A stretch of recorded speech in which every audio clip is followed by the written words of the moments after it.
आज 3 साल गुजर गए। यही मकान है, यही बाग है, यही गंगा का किनारा, यही संगमरमर का हौज, यही मैं हूं और यही दरो दीवार। मगर इन चीजों से दिल पर कोई असर नहीं होता। वह नशा जो गंगा की सुहानी और हवा के दिलकश झोंकों से दिल पर छा जाता था, उस नशे के लिए आज जी तरस तरस के रह जाता है। अब वह दिल नहीं रहा। वह युवती जो जिंदगी का सहारा थी, अब इस दुनिया में नहीं है। मोहिनी ने एक बड़ा आकर्षक रूप पाया था। उसके सौंदर्य में एक आश्चर्यजनक बात थी। उसे प्यार करना मुश्किल था। वह पूजने के योग्य थी। उसके चेहरे पर हमेशा एक बड़ी लुभावनी आत्मिकता की दीप्ति रहती थी। उसकी आंखें, जिनमें लाज और गंभीरता और पवित्रता का नशा था, प्रेम का स्रोत थी। उसकी एक एक चितवन, एक एक क्रिया, एक एक बात उसके हृदय की पवित्रता और सच्चाई का असर दिल पर पैदा करती थी। जब वह अपनी शर्मीली आंखों से मेरी ओर ताकती तो उसका आकर्षण और उसकी गर्मी मेरे दिल में एक ज्वार भाटा सा पैदा कर देती थी। उसकी आंखों से आत्मिक भावों की किरणें निकलती थी, मगर उसके होंठ प्रेम की बानी से अपरिचित थे। उसने कभी इशारे से भी उस अथाह प्रेम को व्यक्त नहीं किया जिसकी लहरों में वह खुद तिनके की तरह बही जाती थी। उसके प्रेम की कोई सीमा ना थी। वह प्रेम जिसका लक्ष्य मिलन है, प्रेम नहीं वासना है। मोहिनी का प्रेम वह प्रेम था जो मिलन में भी वियोग के मजे लेता है। मुझे खूब याद है, एक बार जब उसी हौज के किनारे चांदनी रात में मेरी प्रेम भरी बातों से विभोर होकर उसने कहा था, आह, वह आवाज़ अभी मेरे हृदय पर अंकित है। मिलन प्रेम की आदि है, अंत नहीं। प्रेम की समस्या पर इससे ज़्यादा शानदार, इससे ज़्यादा ऊंचा ख्याल कभी मेरी नज़र में नहीं गुजरा। वह प्रेम जो चितवनों से पैदा होता है और वियोग में भी हरा भरा रहता है। वह वासना के एक झोंके को भी बर्दाश्त नहीं कर सकता।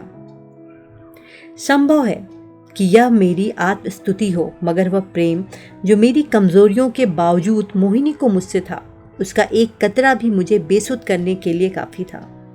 मेरा हृदय इतना विशाल ही न था। मुझे आश्चर्य होता था कि मुझ में वह कौन सा गुण था जिसने मोहिनी को मेरी प्रति प्रेम से विह्वल कर दिया था। सौंदर्य, आचरण की पवित्रता, मर्दानगी का जौहर, यही वह गुण है जिन पर मोहब्बत निछावर होती है।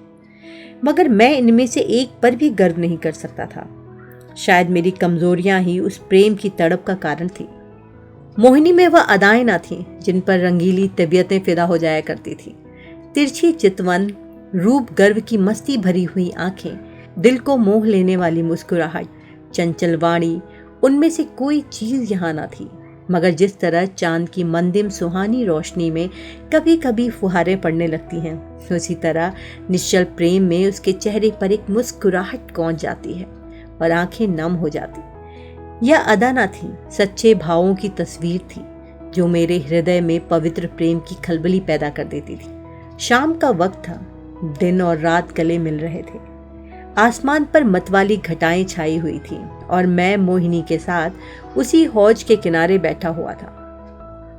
ठंडी ठंडी बयार और मस्त घटाएं हृदय के किसी कोने में सोते हुए प्रेम के भाव को जगा दिया करती थी। वह मतवालापन जो उस वक्त हमारे दिलों पर छाया हुआ था, उस पर मैं हजारों होशमंदियों को कुर्बान कर सकता हूँ। ऐसा मालूम होता था कि उस मस्ती के आलम में हमारे दिल बेताब होकर आंखों से टपक पड़ेंगे। आज मोहिनी की जबान भी संयम की बेड़ियों से मुक्त हो गई थी और उसकी प्रेम में डूबी हुई बातों से मेरी आत्मा को जीवन मिल रहा था। एकाएक मोहिनी ने चौंक कर गंगा की तरफ देखा।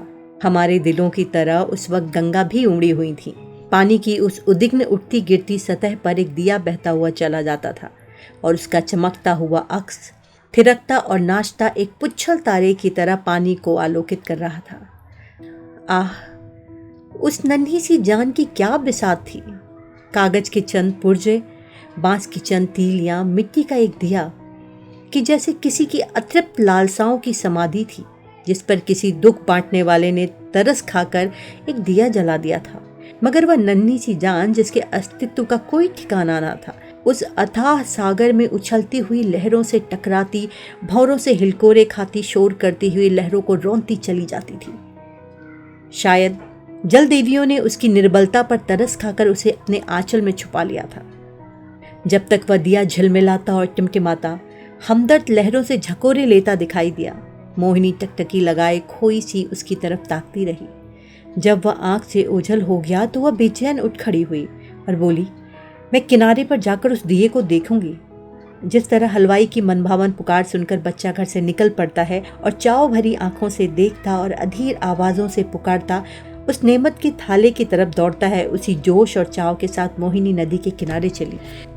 बाग से नदी तक सीढ़ियां बनी हुई थीं। हम दोनों तेजी के साथ नीचे उतरे और किनारे पहुंचते ही मोहिनी ने खुशी के मारे उछलकर जोर से कहा, वो देखो, अभी है वो यहां पर। देखो, वह निकल गया। वह बच्चों का सा उत्साह और उद्विग्न अधीरता जो मोहिनी के चेहरे पर उस समय थी, मुझे कभी नहीं भूलेगी। मेरे दिल में सवाल पैदा हुआ, उस दिए से ऐसा हार्दिक संबंध, ऐसी विह्वलता क्यों?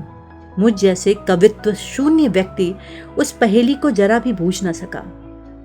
मेरी हृदय में आशंकाएं पैदा हुईं। अंधेरी रात है, घटाएं उमड़ी हुई हैं, नदी बाढ़ पर है, हवा तेज है, यहाँ इस वक्त ठहरना ठीक नहीं। मगर मोहिनी, वह चाव भरे भोलेपन की तस्वीर उसी दिए की तरह आंखें लगाए चुपचाप खड़ी थी और वह उदास दिया ज्यों हिलता मचलता चला जा रहा था, न जाने कहाँ किस देश। मगर थोड़ी देर के बाद वह दिया आंखों से ओझल हो गया। मोहिनी ने निराश स्वर में पूछा, बुझ गया होगा? और इससे पहले कि मैं उसे जवाब दूं, वो उस डोंगी के पास चली गई जिस पर बैठकर हम कभी कभी नदी की सैर किया करते थे और प्यार से मेरे गले लिपट कर बोली, मैं उस दिए को देखने जाऊंगी कि वह कहाँ जा रहा है, किस देश को। यह कहते कहते मोहिनी ने नाव की रस्सी खोल दी। जिस तरह पेड़ों की डालियां तूफान के झोंकों से झकोले खाती हैं, उसी तरह यह डोंगी डामाडोल हो रही थी। नदी का वह डरावना विस्तार, लहरों की वह भयानक छलांगे, पानी की वह गरजती हुई आवाज़, इस खौफनाक अंधेरे में इस डोंगी का बेड़ा क्यों पार करेगा? मेरा दिल बैठ गया। क्या उस अभागे की तलाश में किश्ती भी डूबेगी? मगर मोहिनी का दिल उस वक्त उसके बस में न था। उसी दिए की तरह उसका हृदय भी भावनाओं की विराट लहरों भरी गरजती हुई नदी में बहा जा रहा था। मतवाली घटाएं झुकती चली आती थीं कि जैसे नदी के गले मिलेंगी, और वह काली नदी यूं उठती थी कि जैसे बादलों को छू लेगी। डर के मारे आंखें बंद हो जा रही थीं। हम तेजी के साथ उछलते कगारों के गिरने की आवाज़ें सुनते, काले काले पेड़ों का झूमना देखते चले जाते। आबादी पीछे छूट गई। देवताओं की बस्ती से भी आगे निकल गए।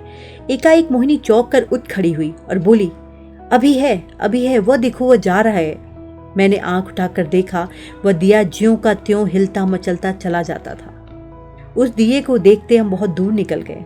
मोहिनी ने यह राग अलापना शुरू किया, मैं साजन से मिलन चली। कैसा तड़पा देने वाला गीत था और कैसी दर्द भरी रसीली आवाज़, प्रेम और आंसुओं में डूबी हुई। मोहक गीत में कल्पनाओं को जगाने की बड़ी शक्ति होती है। वह मनुष्य को भौतिक संसार से उठाकर कल्पना लोक में पहुंचा देता है।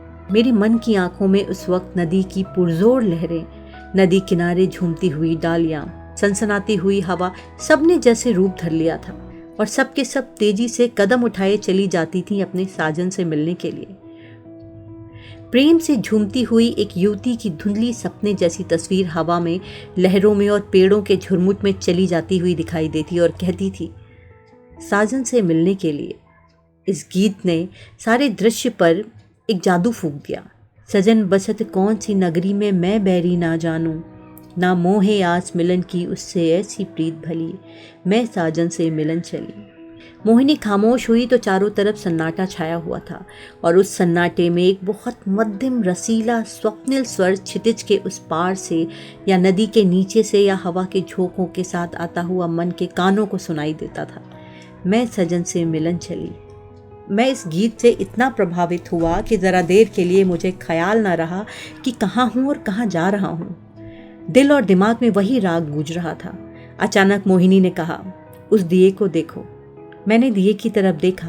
उसकी रोशनी मंद हो गई थी और आयु की पूंजी खत्म हो चली थी।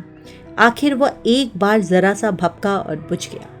जिस तरह पानी की बूंद नदी में गिरकर गायब हो जाती है, उसी तरह अंधेरे के फैलाव में उस दिए की हस्ती गायब हो गई। मोहिनी ने धीमे से कहा, अब नहीं दिखाई देता, बुझ गया। यह कहकर उसने एक ठंडी सांस ली। दर्द उमड़ आया, आंसुओं से गला फंस गया। जबान से सिर्फ इतना निकला, क्या यही उसकी आखिरी मंजिल थी? और आंखों से आंसू गिरने लगे। मेरी आंखों के सामने से पर्दा सा हट गया। मोहिनी की बेचैनी और उत्कंठा, आधीरता और उदासी का रहस्य समझ में आ गया और बस मेरी आंखों से भी आंसू की चंद बूंदें टपक पड़ी। क्या उस शोर भरे खतरनाक तूफानी सफर की यही आखिरी मंजिल थी? दूसरे दिन मोहिनी उठी तो उसका चेहरा पीला था। उसे रात भर नींद नहीं आई। वह कभी स्वभाव की स्त्री थी। रात की इस घटना ने उसके दर्द भरे भावुक हृदय पर बहुत असर पैदा किया। हंसी उसके होठों पर यूं ही बहुत कम आती थी। हाँ, चेहरा खिला रहता था। आज से वह हंसमुख पना भी विदा हो गया। हरदम चेहरे पर एक उदासी सी छाई रहती और बातें ऐसी जिनसे हृदय छलनी हो जाता था और रोना आता था।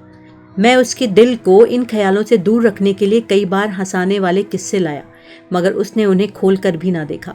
हाँ, जब मैं घर पर ना होता तो वह कवि की रचनाएं देखा करती, मगर इसलिए नहीं कि उनके पढ़ने से कोई आनंद मिलता था, बल्कि इसलिए कि उसे रोने के लिए ख्याल मिल जाता था। और वह कविताएं जो उस जमाने में उसने लिखी, दिल को पिघला देने वाले दर्द भरे गीत हैं। कौन ऐसा व्यक्ति है जो उन्हें पढ़कर अपने आंसू रोक लेगा? वह कभी कभी अपनी कविताएं मुझे सुनाती और जब मैं दर्द में डूब कर उनकी प्रशंसा करता तो मुझे उसकी आंखों में आत्मा के उल्लास का नशा दिखाई पड़ता। हंसी, दिल लगी और रंगीनी मुमकिन है कुछ लोगों के दिल पर असर पैदा कर सके, मगर वह कौन सा दिल है जो दर्द के भावों से पिघल ना जाएगा?